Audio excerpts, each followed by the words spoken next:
बिस्मिल्लाहिर्रहमानिर्रहीम। मैं मोहम्मद सलमान, आप देख रहे हैं मेरा चैनल मास्टर कोचिंग सेंटर।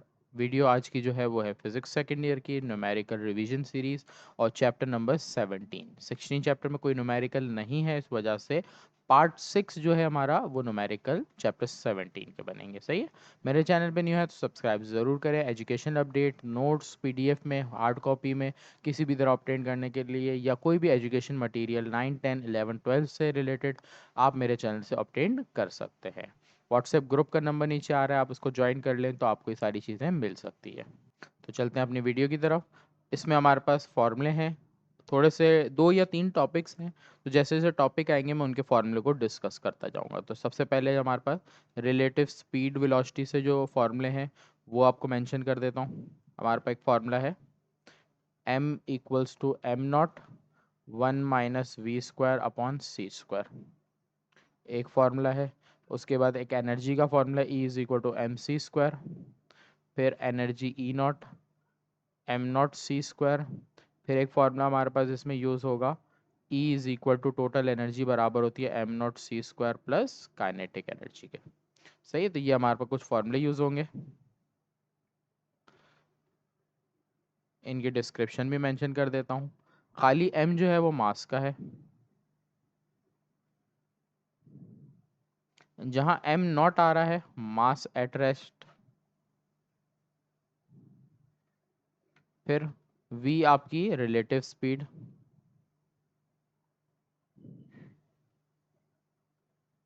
फिर आपके पास c स्पीड ऑफ लाइट।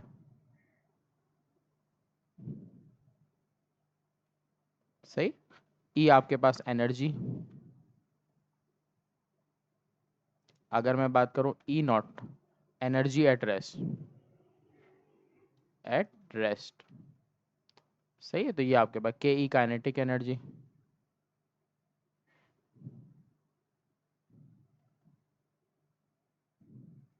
सही है। तो ये सारी चीज़ें आपको इसमें इस्तेमाल करनी है, या जो जो चीज़ें हैं वो मैंने यहाँ मेंशन की। सही। सी स्पीड ऑफ लाइट है जिसकी वैल्यू आपकी 3 × 10⁸ इस चैप्टर में कुछ कॉन्स्टेंट्स आएंगे आगे भी, तो जैसे जैसे आएंगे बताता जाऊंगा। बार बार बताया है, पहले भी बताया कि जो न्यूमेरिकल्स के कॉन्स्टेंट है वो पेपर के लास्ट में, पेपर के स्टार्ट में या न्यूमेरिकल के बाद कहीं भी लिखे हुए आ सकते हैं। सही। तो अगर आप इससे पहले मेरे चैनल पे नहीं आए तो चैनल को पहले सब्सक्राइब करें। और इन्फॉर्मेशन के लिए आपको बता दूं कि मैंने इससे पहले चैप्टर नंबर 1 till 15 की न्यूमेरिकल रिवीजन वीडियोस डाली हैं जो पास्ट पेपर से रिलेटेड न्यूमेरिकल्स हैं उनकी। तो मोस्ट इंपॉर्टेंट जो न्यूमेरिकल्स हैं या जिन स्टूडेंट को न्यूमेरिकल रिवाइज करने हैं पर्टिकुलर चैप्टर के, उन वीडियोज़ को आप देख के न्यूमेरिकल्स को रिवाइज कर सकते हो। इनके लिए मैंने रिवीजन वीडियोज़ की जितने भी लिंक्स हैं वीडियो के डिस्क्रिप्शन में लिखे हैं, आप वहाँ से भी जा सकते हो। तो अभी आप चैप्टर नंबर 17 या मेंशन भी करते हैं, चैप्टर 17। सही। क्वेश्चन नंबर 43 हमारी सीक्वेंस का है। इसकी पीडीएफ ऑब्टेन करने के लिए आप व्हाट्सएप पे मुझे मैसेज करके ऑब्टेन कर सकते हो। डेटा की हेडिंग डालते हैं। सवाल में दिया हुआ है given that m0c² 0.511 mega electron volt. फिर फाइंड द टोटल एनर्जी। ई आपको फाइंड करनी है, और याद रखना ई किसके बराबर होता है mc² के। सही। फिर आपको काइनेटिक एनर्जी के, या तो काइनेटिक एनर्जी को के ई से लिखो या के से, दोनों का मतलब एक ही है। रिलेटिव स्पीड दी है v is equal to 0.85c। ये चीज़ें आपको दी हुई है सवाल में। तो सवाल का सॉल्यूशन आ जाते हैं। तो हमारे पास एक फॉर्मूला है m equals to m not divided by 1 - v² upon c² under root में। ये फॉर्मूला है। आपने इजाफा इसमें क्या करना है, दोनों तरफ c² रखना है। यहाँ भी c² रखोगे और यहाँ भी c² रखोगे। ये इस वजह से क्योंकि आपको m0c² की वैल्यू गिवन है। सही। तो आप mc² की बात करूँ तो देखो mc² ई के बराबर है, तो ये आपके पास ई हो गया। m0c² की बात करूँ तो 0.511। ये इस वजह से रखा क्योंकि ये दोनों चीज़ें आपके पास आ जाती हैं, mc² ई के बराबर आ जाता है और ये वैल्यू आपको दी हुई होती है, इसलिए आपने रखना होता है। v की वैल्यू दी है 0.85 c अपॉन c²। v पे स्क्वायर था इसलिए यहाँ पर भी स्क्वायर आएगा और ये अंडर रूट।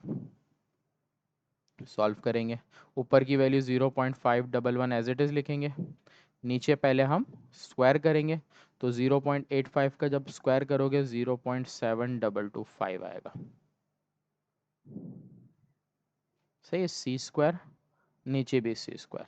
आपको वैसे सी स्क्वायर की वैल्यू मैंने मेंशन की लिखी हुई है ना, 3 एक्सपोनेंट 8 ये, लेकिन यहाँ सी स्क्वायर की वैल्यू पुट नहीं करते क्योंकि सी कैंसिल हो जाता है। सही, अब आपके पास ऊपर बचा 0.511, नीचे इन दोनों को आप माइनस करोगे 0.526 आएगा। सही, फिर आप अंडर रूट लोगे 0.511, इसका आप अंडर रूट ले लोगे तो ये आपके पास, मैं कैलकुलेटर में करके दिखा देता हूँ, 0.526, इसका मैंने अंडर रूट लिया 0.725 आ गया। अब देन इन दोनों को डिवाइड कर देंगे, 0.511 डिवाइडेड बाय 0.725, तो ये आ गया। अच्छा, यहाँ पर एक चीज़ मैंने अंडर रूट के साथ, जब ये अंडर रूट ले रहे हैं उसके बाद ये आ रहा है 0.526, और जब अंडर रूट नहीं लेते तो ये आंसर आपका कैलकुलेटर में आएगा 0 पॉइंट, यहाँ पर मैं कर देता हूँ, तो 0 जो माइनस करके आ रहा है 0.2775।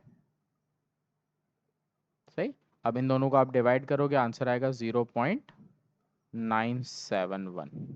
सही, यहाँ पर आपको यूनिट दिया था MeV मतलब मेगा इलेक्ट्रॉन वोल्ट, तो ये वैल्यू भी आपकी मेगा इलेक्ट्रॉन वोल्ट में ही रहेगी। सही, तो आंसर इस चैप्टर के एनर्जी के मेगा इलेक्ट्रॉन वोल्ट या इलेक्ट्रॉन वोल्ट में हम रखेंगे, इस वजह से जो आंसर है वो ये आएगा। सही, एक आंसर आ गया। अब काइनेटिक एनर्जी निकालनी है, तो उसके लिए मैंने आपको फॉर्मूला यहाँ पे लिखा है, ये रहा formula, E = mc² plus kinetic energy. आपको पता है E की वैल्यू आपको सवाल में आपने फाइंड की 0.971, m0c² की वैल्यू दी है 0.511, ये वैल्यू प्लस में है, दूसरी तरफ जाएगी माइनस हो जाएगी,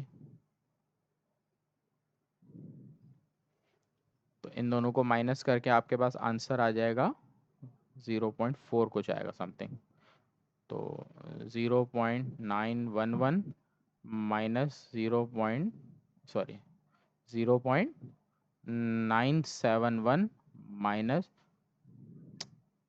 0.971, फिर माइनस 0.511, तो 0.46।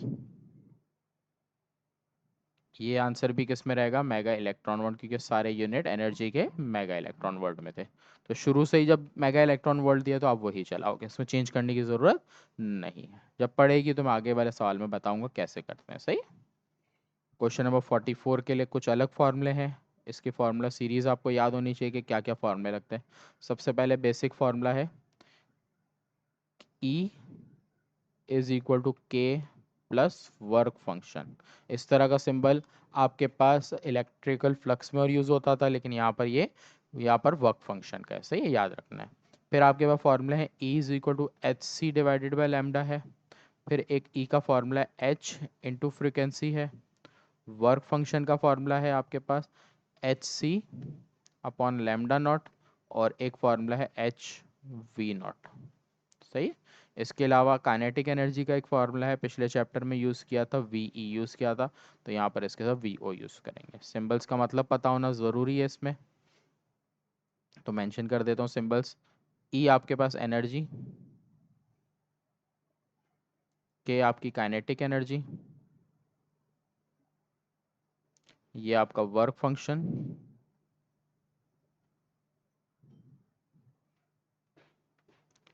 फिर आपका H सेम है एनर्जी, H आपका प्लांक्स कांस्टेंट।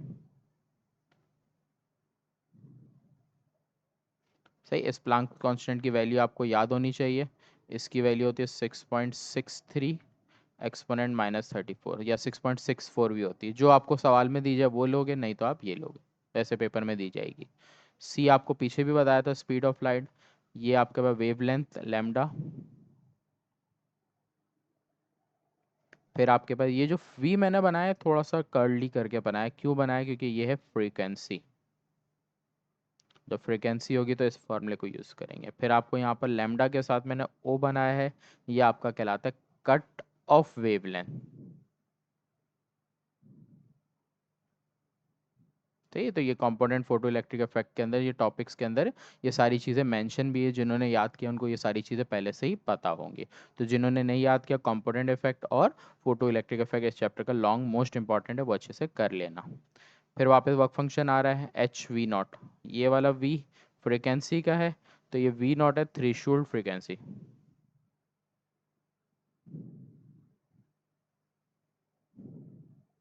तो ये फॉर्मूले याद होंगे, सवाल सॉल्व किए हुए भी होंगे, तो कोई भी सवाल एग्जाम में अगर चेंज भी आएगा तो आप कर सकोगे, और अगर नहीं पता होंगे फॉर्मूला समरी तो नहीं कर सकोगे। वी नॉट खाली देखो सिंपल, ये वी और इस वी को बनाते हुए मैंने चेंजिंग की है, सही है, ये तो सिंपल वी है, ये आपका है स्टॉपिंग पोटेंशियल।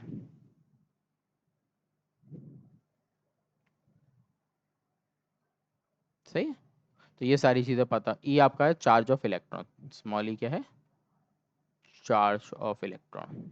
ये भी आपको फिक्स दिया जाता है और याद भी होना चाहिए, सही है। तो ये सारी चीज़ें इस चैप्टर में यूज़ होंगी। तो सवाल को पढ़ते हैं, अब डेटा बनाते हैं। Sodium surface of light of wavelength, wavelength आपको दी हुई है। If the work function of sodium, work function दे रहा है। काइनेटिक एनर्जी हमें फाइंड करने को बोल रहा है, एंड कट ऑफ वेवलेंथ, दो चीज़ें फाइंड करनी है, सही। डेटा सही है, सबसे पहले आपको वेवलेंथ गिवन है 2 × 10⁻⁻⁷मीटर्स। फिर आपको if the work function of sodium metal, work function आपको गिवन है 2.46 eV इलेक्ट्रॉन वोल्ट। फिर आपको फाइंड काइनेटिक एनर्जी करनी है के, और cut off wavelength, cut off wavelength lambda naught या लैम्डा सी से भी लिखा जा सकता है, सही है, दोनों से लिखा था। तो यहाँ जो मैंने कट ऑफ वेवलेंथ के लिए लिखा लैम्डा नॉट और लैम्डा सी दोनों से लिख सकते हो आप, सही। ये चीज़ें आपकी डेटा में आ गई। सॉल्यूशन, अच्छा, जब किसी सवाल में याद रखना, वे ये कट ऑफ वेवलेंथ, वो सॉरी वर्क फंक्शन आ रहा होगा, उसमें एक फॉर्मूला तो ये आपका यूज़ होगा ही होगा। ऑलमोस्ट 90% सवाल जैसे हैं इसमें ऐसा ही होगा। तो ये वर्क फंक्शन दिए हुए सवाल में आपका ये फॉर्मूला यूज़ होगा। तो ये देखो फॉर्मूला लिख दिया मैंने। अब देखो, आपको सवाल में वर्क फंक्शन फाइंड करना है, लेकिन आपके पास ना तो एनर्जी मौजूद है, ना काइनेटिक। देखो वर्क फंक्शन दिया हुआ है, सही है, काइनेटिक एनर्जी आपको फाइंड करनी है, और ई भी आपके पास नहीं है। तो जब ऐसा होगा तो पहले जो चीज़ नहीं होगी वो फाइंड करेंगे। ई नहीं है, ई का फॉर्मूला लगाऊंगा, वेवलेंथ दी हुई है, तो जिस फॉर्मूले में वेवलेंथ आ रही है ई का वो ये है। ऐसा भी सवाल है जिसमें फ्रीक्वेंसी होगी तो फिर ये वाला ई का फॉर्मूला यूज़ करना, नहीं तो ये। तो पहले फॉर्मूला यूज़ करेंगे H c upon lambda, values रखेंगे। एच की वैल्यू 6.63, 10⁻⁻34, सी की वैल्यू 3 × 10⁻⁸, और वेवलेंथ आपको दी हुई है 2 × 10⁻⁷। तो इन सारी वैल्यूज़ को कैलकुलेटर में आप सिंप्लीफाइड करोगे। मैं अपने पास साइंटिफिक में सॉल्व करके देख रहा हूँ। 6.63 exponent -34 × 3 exponent 8 divided by 2 exponent -7। इन सारी वैल्यूज़ को सॉल्व करके आ रहा है 99.45 10⁻⁻20। ये आंसर आपका जूल्स में आया है।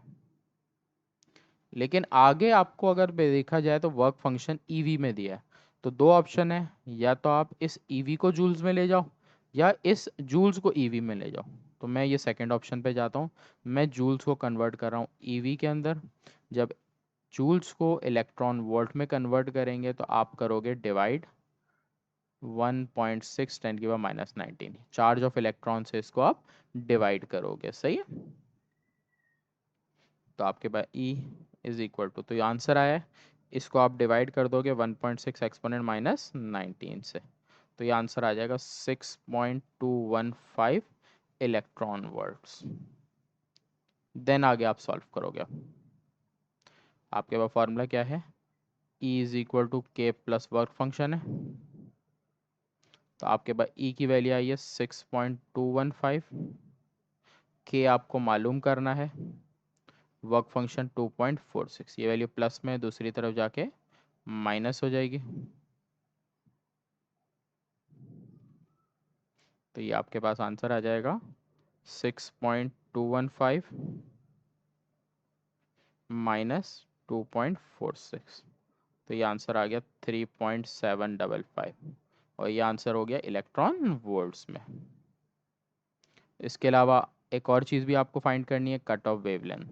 तो कट ऑफ वेवलेंथ के लिए जो फॉर्मूला है आपके पास कौन सा, ये रहा, ठीक है, जिसमें कट ऑफ वेवलेंथ आ रही है। तो HC/λ0, सही है। तो इस फॉर्मूले को सॉल्व करने के लिए आपके पास ये वैल्यू ईवी में है, जो आप अगर यहाँ रखोगे ईवी में तो गलत आएगा। तो याद रखना, जब जूल्स को ईवी में करेंगे तो डिवाइड होगा, और इसी तरह अगर आपको कहीं, यहाँ पे मेंशन कर देता हूँ साइड में, अपने पास नोट कर लेना, joules to eV divided by 1.6 exponent 19 minus, और अगर ईवी को जूल्स में लेके आना होगा तो यही वैल्यू मल्टीप्लाई होगी, सही है। तो इस सवाल में हम मल्टीप्लाई भी करेंगे, तो देखो कैसे। और जो चीज़ मालूम करनी है पहले उसको मैं अलग कर रहा हूँ।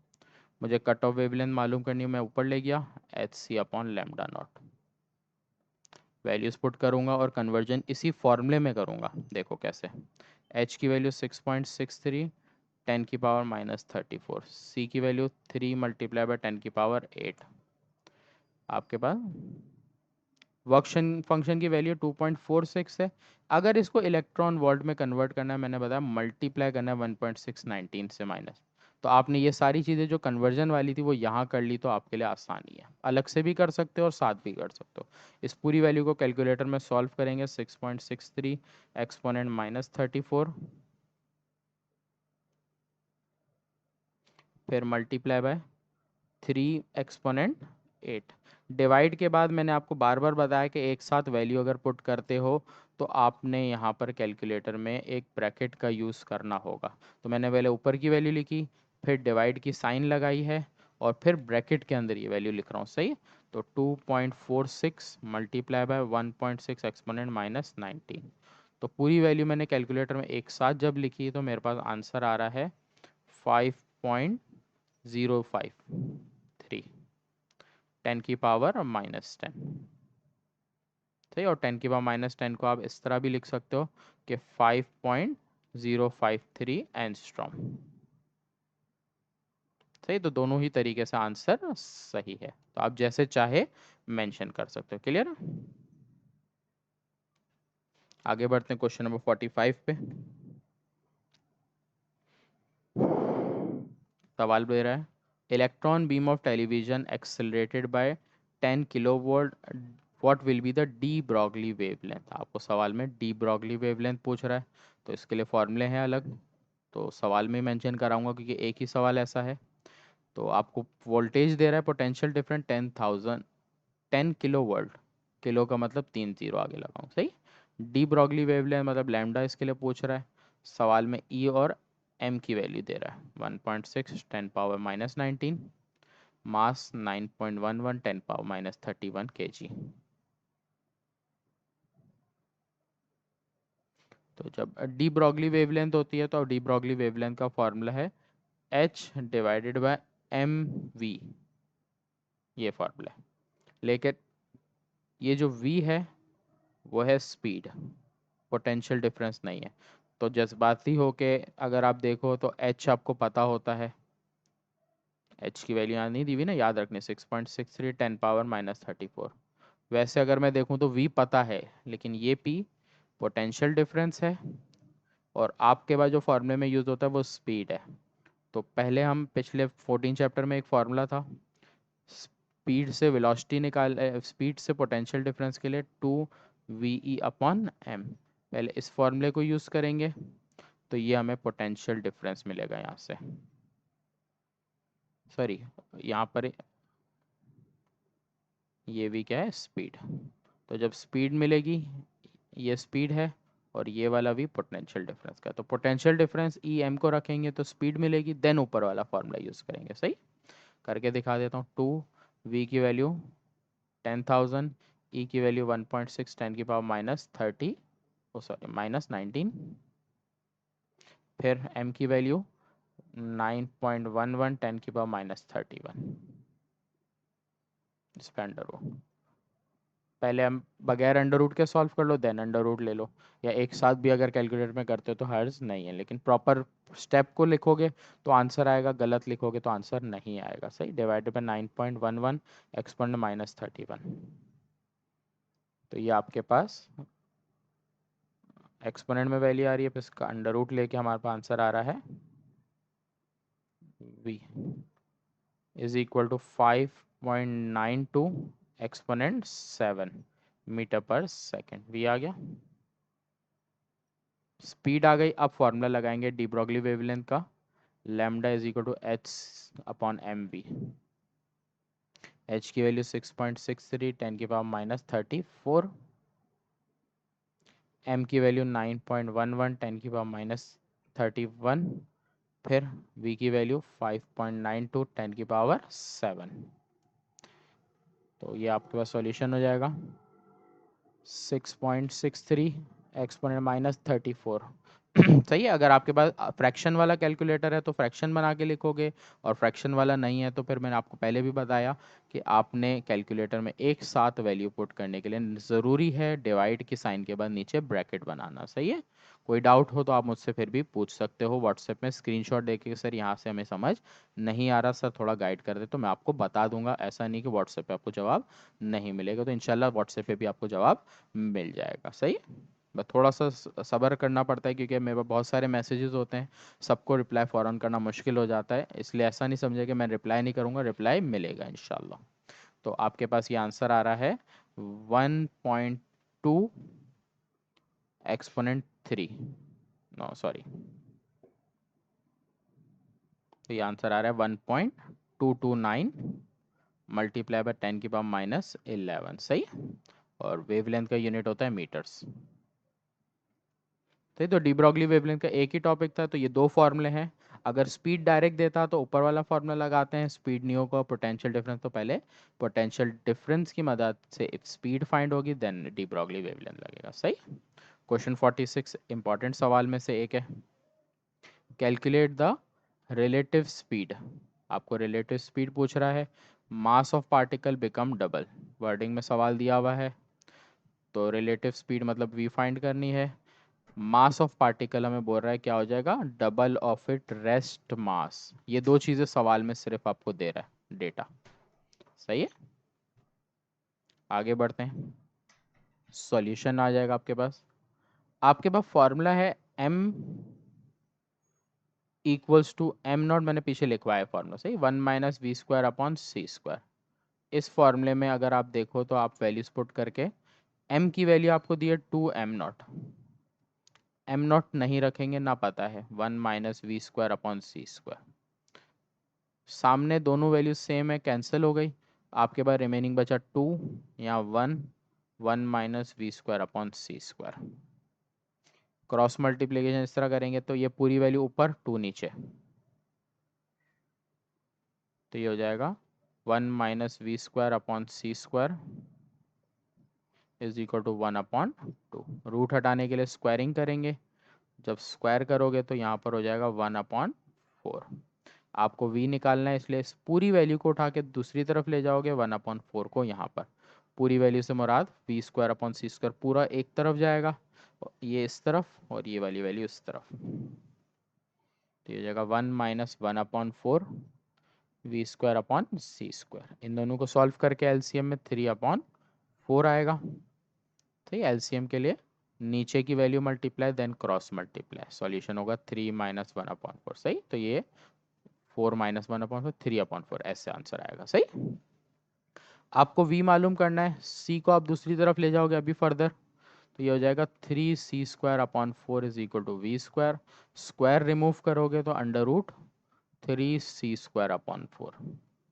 3 का रूट पॉइंट में आने की वजह से हम सॉल्व नहीं कर रहे, c पे स्क्वायर कैंसिल हो जाएगा, 4 आ गया √2 का, ये आंसर। हमने यहाँ तक इस आंसर को इस वजह से छोड़ दिया क्योंकि सवाल में मुझे c की वैल्यू लिख के नहीं दी हुई। ये इंडिकेशन है कि अगर आपको c की वैल्यू सवाल में लिख के दी जाए तो आप इस स्टेप के बाद c की वैल्यू को पुट करो, और अगर सवाल में c की वैल्यू ना लिख के दी जाए तो आप c की वैल्यू को यहाँ नहीं पुट करते, तो यहीं तक आंसर ले जाते हो। तो ये ऑप्शनल स्टेप होगा इसके बाद। सी की वैल्यू दी जाए तो आगे सॉल्व करो, ना दी जाए तो आप यहीं तक छोड़ दोगे। सही।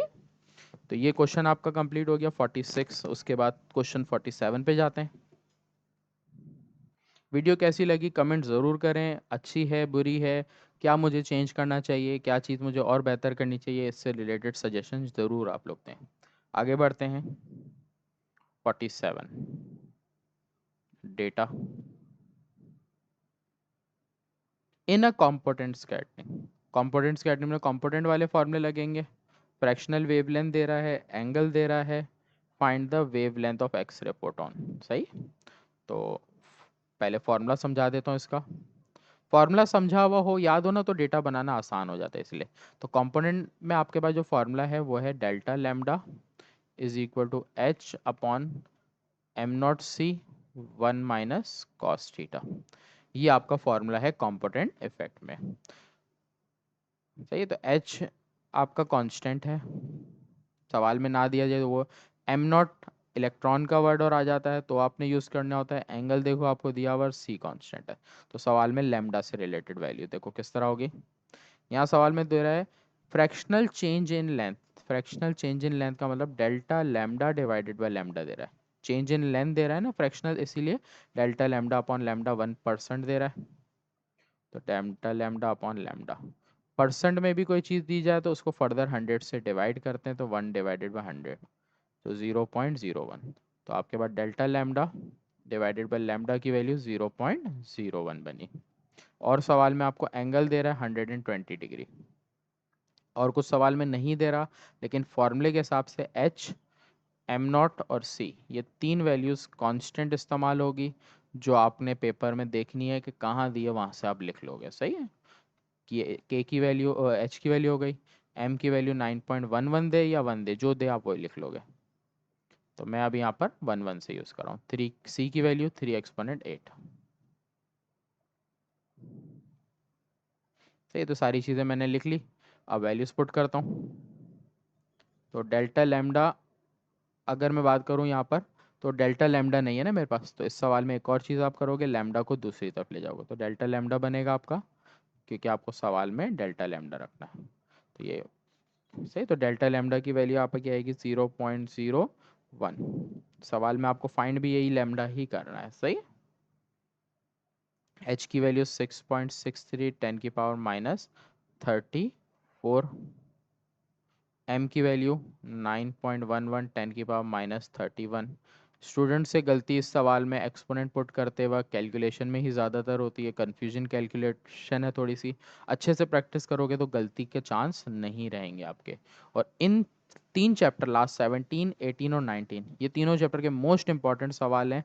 चैप्टर नंबर 17, 18 और 19, इन तीनों चैप्टर से एक एक न्यूमेरिकल हर टॉपिक से आएगा, मतलब हर टॉपिक से नहीं तो हर पूरे चैप्टर से एक एक न्यूमेरिकल आएगा लास्ट में। तो इन तीन चैप्टर को अच्छे से करोगे तो 3 न्यूमेरिकल पेपर में आपके निकलेंगे। सही है। तो 0.01 लैम्डा एसिड इस पूरी वैल्यू को पहले मैं सिंप्लीफाइड कर लेता हूँ कैलकुलेटर में। तो ये है 6.63 एक्सपोनेंट -34। अगर आप फ्रैक्शन वाले कैलकुलेटर में कर रहे हो तो डायरेक्ट रखोगे, वरना ब्रैकेट बनाओगे, जो मैं पीछे मेंशन कर चुका हूँ। 3 exponent 8। तो इस वैल्यू को आप सॉल्व कर रहे हो तो ये आंसर आ रहा है 2.425 मल्टीप्लाई बाय 10⁻²।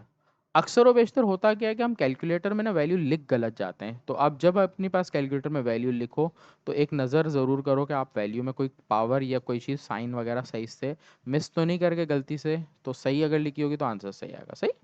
आगे सॉल्व करते हैं। 1 - cos 120, तो इसको सॉल्व कर रहा हूँ तो ये आ रहा है 1.5। अब इन दोनों को पहले माइनस कर ले, मल्टीप्लाई कर रहा हूँ, ब्रैकेट का मतलब मल्टीप्लाई होता है, तो मल्टीप्लाई बाय 2.425 एक्सपोनेंट -12। तो ये आंसर आ गया, मैंने दो दफ़ा इक्वल्स दबा दिया, 4.425 एक्सपोनेंट 12 मल्टीप्लाई बाय 1.5। तो ये आंसर आ रहा था 3.6375 एक्सपोनेंट -12। लैम्डा फाइंड करना है, तो 0.01 या मल्टीप्लाई में दूसरी तरफ जाके वैल्यू डिवाइड हो जाएगी, डिवाइड बाय 0.01। डिवाइड कर देता हूँ, डिवाइडेड बाय 0.01। 0.01। तो ये आंसर आ गया 3.6375 10⁻⁻10। सही है, ये आंसर आया मीटर्स में। इस आंसर को अगर आप चाहो तो एंस्ट्रॉम में कन्वर्ट कर सकते हो, क्योंकि 10⁻⁻10 एंस्ट्रॉम के बराबर, तो ऑप्शनल है कि आप इस आंसर को 3.6375 एंस्ट्रॉम में भी लिख सकते हो, क्योंकि एक्सपोनेंट 10 हटाओगे तो ये एंस्ट्रॉम में कहलाएगा। सही, तो यहाँ पर आके आपका क्वेश्चन नंबर 47 जो था वो कंप्लीट हो गया। सही, आगे बढ़ते हैं 48 पर। Electron exits with a region. Region दे रहा है, इसका मतलब ये सवाल में रीजन जो है वो डेल्टा एक्स है। कैसे पता चला? क्योंकि आगे अनसर्टेनिटी मोमेंटम का जिक्र करें ना, तो वो डिस्टेंस जो होता है वो डेल्टा एक्स से लिखा जाता है। अनसर्टेनिटी मोमेंटम डेल्टा पी से लिखा जाता है। अप्रॉक्स काइनेटिक एनर्जी निकालनी है, एच एम की वैल्यू लिखी। सही, दो आंसर लिखें कि ये आएंगे। तो एग्जाम में तो आंसर नहीं लिखे होते, आपको यहाँ तक सवाल एग्जाम में होगा। सही, बच्चे अक्सर समझते कि भाई पेपर में आंसर लिखे हुए आएंगे, लेकिन ऐसा नहीं होता। तो डेल्टा एक्स दिया हुआ है 10⁻⁻10 मीटर, डेल्टा पी पूछ रहा है और काइनेटिक एनर्जी पूछ रहा है। ठीक, तो बढ़ते हैं सॉल्यूशन पे। आपको सवाल में अगर देखा जाए तो आपको अनसर्टिनिटी मोमेंटम पूछ रहा है, तो इसमें आपको फॉर्मूले याद होने चाहिए कि अनसर्टिनिटी मोमेंटम के और फॉर्मूले हैं क्या। तो इसका फॉर्मूला है delta p is equal to h upon delta x. तो अनसर्टिनिटी मोमेंटम का फॉर्मूला ये है। और अगर इसमें काइनेटिक एनर्जी निकालनी होती है तो इसके काइनेटिक एनर्जी का फॉर्मूला है delta P square divided by 2m0। सही, तो ये दो फॉर्मूले जो इसमें यूज़ होंगे, फॉर्मूले के हिसाब से सारी चीज़ें पता हैं। पहले तो यहाँ पर आते हैं डेल्टा पी। एच की वैल्यू की बात करूँ, डेटा में इजाफा कर दो कांस्टेंट की जो यूज़ हो रही है वैल्यूज़। तो यहाँ पर लिखिए 6.63 10⁻⁻34। डेल्टा एक्स की वैल्यू 10 एक्सपोनेंट -10। सिंप्लीफाइड करेंगे तो ये हो जाएगी 6.63 10⁻⁻24। सही, मोमेंटम का यूनिट हमारा जो होता है वो न्यूटन, न्यूटन इंटू सेकेंड इसका यूनिट होता है। सही, ये हमारा आंसर आ गया डेल्टा पी का।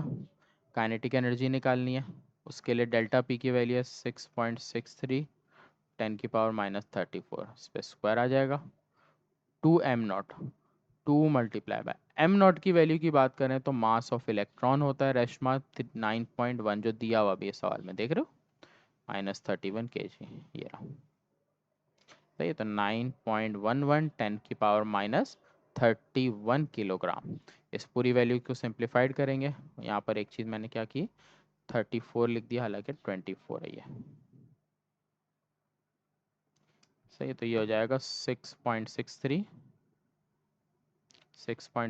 एक्सपोनेंट -24 पे स्क्वायर, और डिवाइड में हमारे पास है 2 मल्टीप्लाई 9.11 एक्सपोनेंट -31। सही, तो ये आंसर आ रहा है मेरे पास 2.41 एक्सपोनेंट -17। ये आंसर मेरे पास जूल्स में आया है।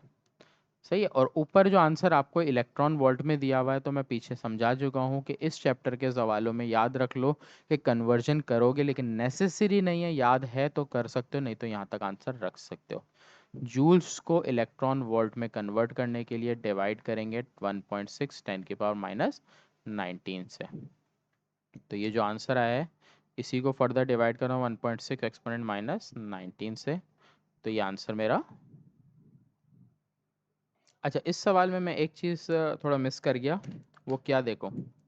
अच्छा, यहाँ पर आपके पास इस फॉर्मूले में जो एच इस्तेमाल होता है ना, वो ये वाला नहीं होता, ये एच कट इस्तेमाल होता है। सही, तो ये एच कट जो है वो बराबर होता है h/2 पाई के। एग्जाम में अगर आपको एच कट की वैल्यू डायरेक्ट दे दे तो भी वैल्यू होती है 1.05 एक्सपोनेंट -34। और अगर ना दी जाए तो आप इस फॉर्मूले से रख के सॉल्व करते हो। तो यहाँ जो एच कट की वैल्यू है वो रखेंगे, यहाँ पर एच नहीं रखेंगे, सिंपल। सही, तो ये आ जाएगी यहाँ पर 1.05 या 1.06 होती है। सही, तो ये करेक्शन कर लेता हूँ, तो इस फॉर्मूले में ये चीज़ आप सही करोगे। तो हमारा देखो, इसलिए आंसर यहाँ पर 1.05 आ रहा था, तो ये आ गया। इसी वैल्यू को आप यहाँ पर भी पुट करोगे और अपने आंसर को यहाँ करेक्ट करोगे, तो ये आएगा 1.05। तो सॉल्व करता हूँ अब।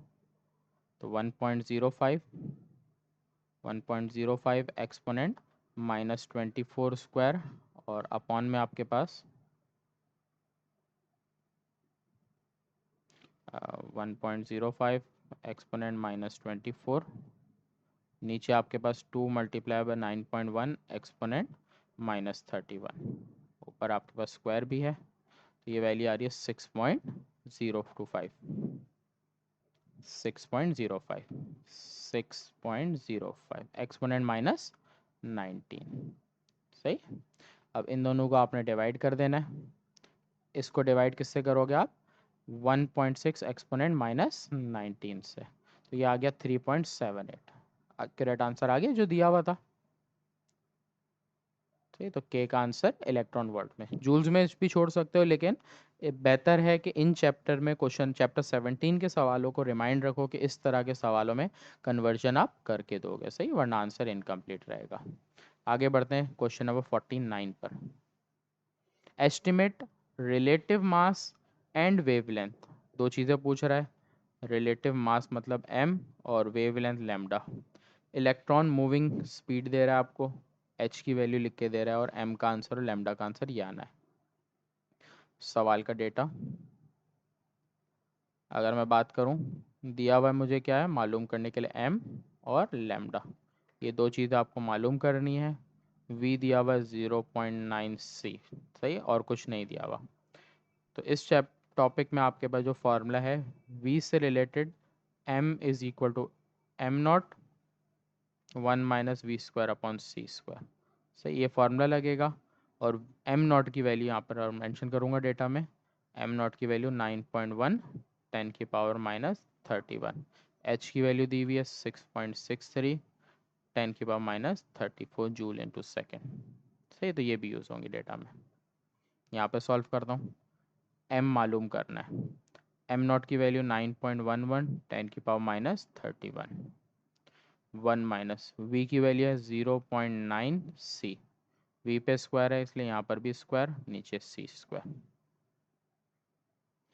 सॉल्व करेंगे, ऊपर की वैल्यू एज इट इज, नीचे 1 माइनस 0.9 का स्क्वायर आप करोगे तो 0.18 आएगा, यहाँ कर लेता हूँ 0.9 मल्टीप्लाई बाय 0.9, तो ये आ रहा है 0.81। उसके बाद ये c² और ये c² कैंसिल हो जाएगा, इसलिए मैंने स्टेप यहाँ पर नहीं किया। अब इन दोनों को माइनस करूँगा, फिर देन अंडर रूट लूँगा। मैं पूरे को सॉल्व कर रहा हूँ। 9.11 एक्सपोनेंट -31 और डिवाइड में मैं ले रहा हूँ अंडर रूट 1 - 0.81, तो ये आंसर आपके पास आ रहा है 2.08 10⁻30 मास का यूनिट केजी। देखो एक आंसर बिल्कुल मैच कर गया आपका। सेकंड आंसर लैम्डा भी निकालना है अपने, तो लैम्डा निकालने के लिए आपके पास जो फॉर्मूला यूज़ होगा वो रिलेटिव डेटा से यूज़ होगा, सही। तो एक फार्मूला अलग है जो पीछे नहीं था, lambda is equal to HMB, पीछे फार्मूला था, सही। तो आपको इस सवाल में लैम्डा फाइंड करना है। h की वैल्यू 6.63 10⁻34, m की वैल्यू आपने निकाली है वो आई है 2.08 10⁻30। v की जगह की बात करूँ तो v की जगह आप लिखोगे 0.9c, सही है। तो नेक्स्ट स्टेप में आप इसको c को भी सॉल्व कर लोगे, तो c की जगह इस टाइप हो जाएगा आपका 6, ये ऊपर की एज इट इज, नीचे आपके पास है 2.08 10⁻30 मल्टीप्लाई बाय 0.9, और फिर c की वैल्यू होती है 3 एक्सपोनेंट 8। सारी वैल्यूज़ कैलकुलेटर में प्रॉपर पुट करोगे। जिन बच्चों के पास कैलकुलेटर फंक्शन वाला नहीं है, सिर्फ इतना करेंगे, डिवाइड के साइन के बाद वैल्यू ब्रैकेट में ओपन और ब्रैकेट में क्लोज करेंगे, तो आंसर आएगा प्रॉपर, सही है। तो फ्रैक्शन में 6.63 एक्सपोनेंट -34, नीचे वैल्यू है 2.08 exponent -30 multiply by 0.9 multiply by 3 exponent 8, इस पूरी वैल्यू को मैं सॉल्व कर रहा हूँ तो मेरे पास आंसर आ रहा है 1.18, 1.18 10⁻⁻12 मीटर्स। यहाँ पर 1.76 दिया है, तो पॉइंट के बाद वैल्यू अगर चेंज आती है तो वो इशू नहीं है, आंसर सही कहलाता है। सही है, तो ये दो आंसर पूछे थे, ये दो चीज़ें आपकी फाइंड हुई। सही, आगे बढ़ते हैं क्वेश्चन नंबर 50 पर। थोड़े से ज़्यादा न्यूमेरिकल हैं लेकिन एक ही वीडियो में कवर करने हैं। What is the minimum energy required for X-ray tube in order to produce X-ray of wavelength? Energy पूछ रहा है और वेवलेंथ और एच की वैल्यू दे रहा है। देखो सवाल में लिखेंगे डेटा, पीछे फॉर्मूले लिखवाए थे ना वो वर्क फंक्शन वाले, उसी में। सही है, एनर्जी पूछी जा रही है, वेवलेंथ दे रहा है 0.1 10⁻⁻10 मीटर्स, और सवाल में आपको एच की वैल्यू दे रहा है 6.63 10⁻⁻34 जूल्स इनटू सेकेंड। सही है, ये चीज़ें आपको दी हुई हैं। अब आप सवाल में फॉर्मूला देखो तो E is equal to h c divided by lambda formula है। सही है, जिसमें आपके पास सारी चीज़ें हैं। C की वैल्यू ऐड कर दोगे डेटा में क्योंकि फॉर्मूले में आ रही है।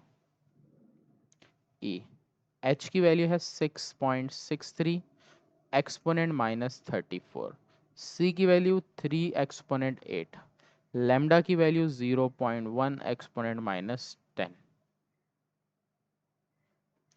तो E आपने मल्टीप्लाई करना है 6.63 exponent -34 multiply 3 exponent 8 divided by 0.1 exponent -10। तो सारी वैल्यूज जब मैं लिख रहा हूँ तो मेरे पास आंसर आ रहा है 1.989 10⁻⁻30। 30 नहीं आएगा, पावर इतनी बड़ी 30 तो नहीं आ सकती, यहाँ पर कैलकुलेशन एरर था। तो यहाँ पर क्या है 1.98 एक्सपोनेंट 14, तो आंसर आ रहा है 10⁻⁻14। आंसर आपके पास जूल्स में आया है, आप छोड़ना चाहो तो छोड़ सकते हो। यहाँ पर जूल्स को कन्वर्ट किया इलेक्ट्रॉन वोल्ट में, और ये आंसर में यहाँ पर एक चीज़ कम है, मेगा इलेक्ट्रॉन वोल्ट है ये आंसर, और फिर मेगा इलेक्ट्रॉन वोल्ट में कन्वर्ट किया स्टेप में।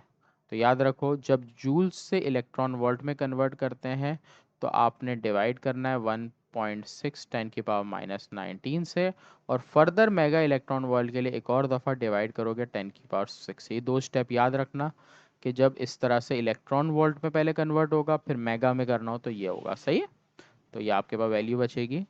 पहले आप इसको इलेक्ट्रॉन वोल्ट में कन्वर्ट कर रहे हो तो 1.243 एक्सपोनेंट 5 इलेक्ट्रॉन वोल्ट्स आ रहा है। फर्दर अगर आप इसको मेगा इलेक्ट्रॉन वोल्ट में ले जाते हो तो एक्सपोनेंट 6 से मैंने आपको बताया डिवाइड करना है। तो ये आपका आंसर फिर आता है 12.43 मेगा इलेक्ट्रॉन वोल्ट। सही है, तो आप इलेक्ट्रॉन वोल्ट जूल्स तक भी छोड़ सकते हो, इलेक्ट्रॉन वोल्ट भी कर सकते हो, ऑप्शनल है मेगा इलेक्ट्रॉन वोल्ट। क्यों? क्योंकि आपको सवाल में मेंशन नहीं दिया कि मेगा इलेक्ट्रॉन वोल्ट करो, तो इलेक्ट्रॉन वोल्ट तक कर लो तो बेहतर है, जूल्स तक कर लो तो आंसर सही रहता है। लेकिन बेहतर है एग्जामिनर को मौका ना मिले मार्क्स काटने का, क्योंकि इस चैप्टर में कुछ चीज़ें ये याद रखने की है। सही, आगे बढ़ते हैं। इस चैप्टर में एक और क्वेश्चन दिया हुआ है, क्वेश्चन नंबर 51। सवाल थोड़ा सा अलग दिया हुआ है, पिछले सवालों से हटके सवाल है थोड़ा। रेंज ऑफ विजिबल लाइट की जिक्र में आ गया कि विजिबल लाइट की रेंज है, ये एमसीक्यूज में पूछ सकता है। विल फोटो इलेक्ट्रॉन इमिट, यहाँ पर पूछ रहा है कि फोटो इलेक्ट्रॉन्स इमिट करेंगे या नहीं, यस या नो में पूछ रहा है। तो यस या नो में आपको आंसर बताना है। सही, वर्क फंक्शन दे रहा है, तो देखो किस तरह होगा सवाल। इस रेंज को मैं लिख लेता हूँ, यहाँ पर भी रेंज दी हुई है 4000 angstrom till 7000 angstrom visible light की वेवलेंथ है। विल इमिट होगा तो विल फोटो इलेक्ट्रिक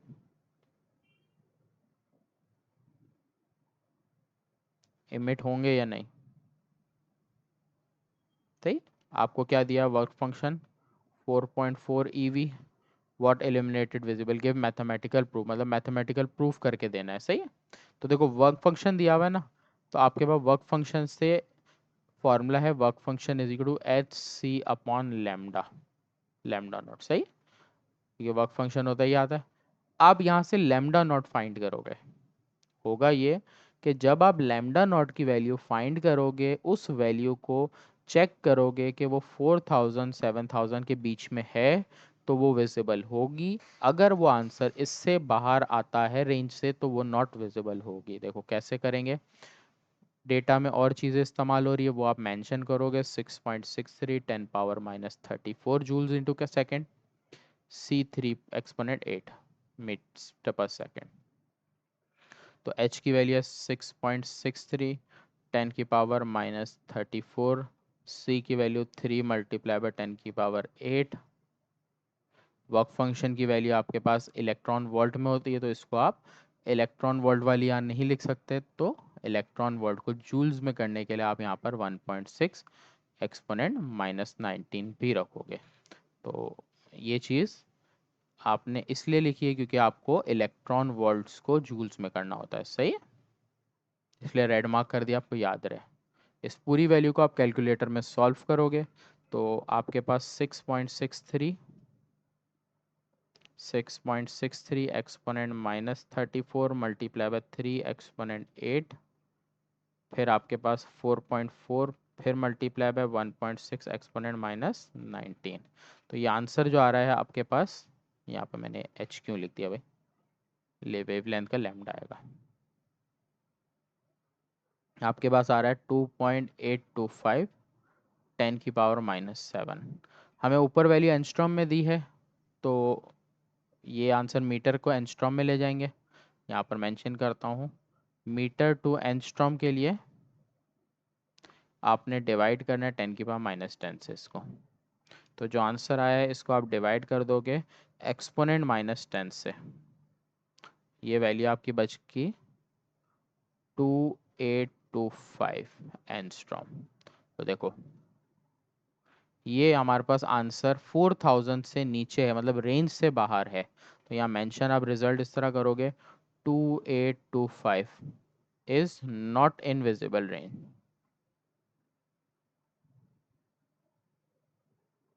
सही है, जब विजिबल रेंज में नहीं है, so no photo electron emit. सही है, तो ये आंसर आपका यहाँ तक खत्म होगा वर्डिंग में इस तरह से। सही, इंपॉर्टेंट रेयर सवाल है, ऐसे सवाल कम आ जाते हैं लेकिन कराने ज़रूरी था। ये सवाल मैं पहले करा चुका हूँ, बिल्कुल वैसा ही है। Work function metal electron 2 eV, light of wavelength 3 angstrom 3000 angstrom, kinetic energy, how fast emit a photo electron, velocity पूछ रहा है, एच और सी दे रहा है, ये आंसर है। सही, तो आपको सवाल में देखो वर्क फंक्शन दिया हुआ है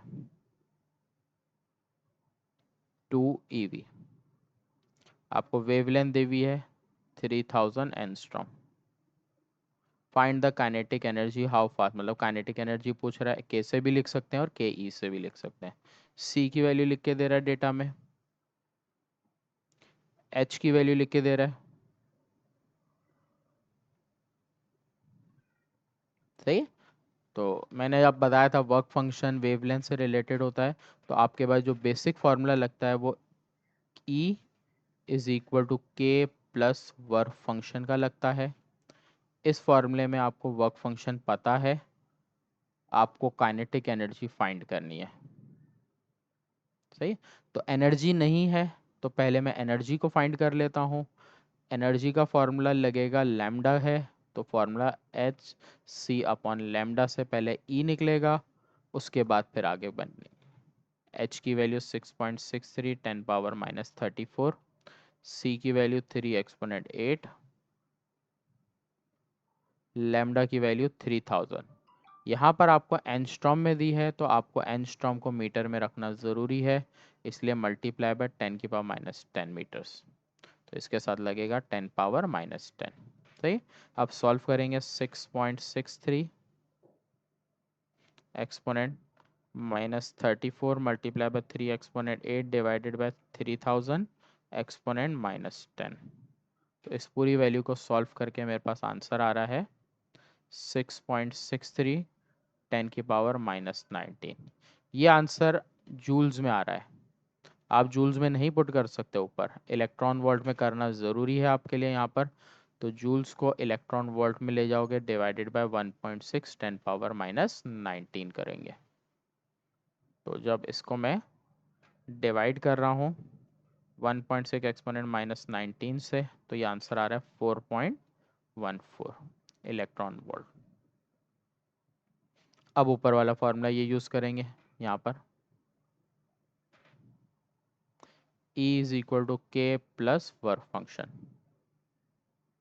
आपके पास E की वैल्यू है 4.14, के की वैल्यू आपको मालूम करनी है, वर्क फंक्शन 2 दिया है, प्लस में वैल्यू है दूसरी तरफ जाएगी माइनस हो जाएगी, तो ये आगे के की वैल्यू 2.14 EV, ये आपका आंसर है। यहाँ पर आके चैप्टर नंबर 17 के मोस्ट इंपॉर्टेंट जो न्यूमेरिकल थे वो मैंने सारे कंप्लीट करा दिए। उम्मीद है आपको अच्छे से समझ आएंगे। किसी को अगर कोई भी चीज़ का डाउट है तो मुझसे कॉल करके कॉल ना करें, मैसेज लीव कर दे, क्योंकि कॉल अटेंड करने का टाइम नहीं होता, फ़ौरन जवाब देने का टाइम नहीं होता। मैसेज कर दे अपनी क्वेरी, मैं इंशाल्लाह व्हाट्सएप पे रिप्लाई कर दूंगा। नहीं तो वीडियो में कमेंट ज़रूर करें कि आपको वीडियो मेरी कैसी लगी, जैसे भी लगे, अच्छी लगे, मुझसे कोई मिस्टेक हो गई हो वो भी आप मुझे बता दें, क्योंकि इंसान है, मिस्टेक हो जाती है, सही। तो वो चीज़ आप मुझे बता दीजिएगा कि मैंने मिस्टेक करी, तो मैं इसको देख लूँगा और करेक्शन में ले आऊँगा इसको, सही। तो आज के लिए वीडियो को यहीं तक ख़त्म करते हैं। अल्लाह हाफिज़।